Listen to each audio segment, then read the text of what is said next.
কি গো, বাঙালির Valentine's day কেমন কাটলো? আমার কেমন কেটেছে আজকে তোমাদের সাথে সেটাই শেয়ার করব।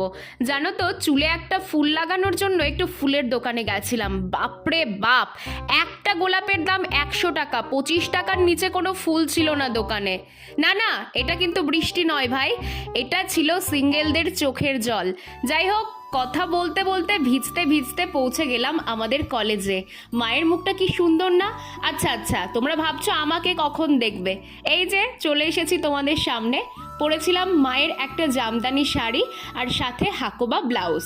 দেখতে কেমন লাগছে তোমরা একটু জানিও। জানি শাড়ি পরে দেখতে আমাকে ভালোই লাগে, কিন্তু শাড়ি পরার পর আমার অবস্থা একেবারে নাজেহাল হয়ে যায়। কি করব, আঁচলটা কিভাবে নেব, এইসব ভাবতে ভাবতেই সময় শেষ। যাই হোক, স্যারেরা এবার জোর করে খেতে বসিয়ে দিল। খাওয়া দাওয়ার পর বেরিয়ে পড়লাম, তখনও বৃষ্টি হচ্ছিল। একটা রেস্টুরেন্টে গিয়েছিলাম, অ্যাম্বিয়েন্সটা দারুণ ছিল।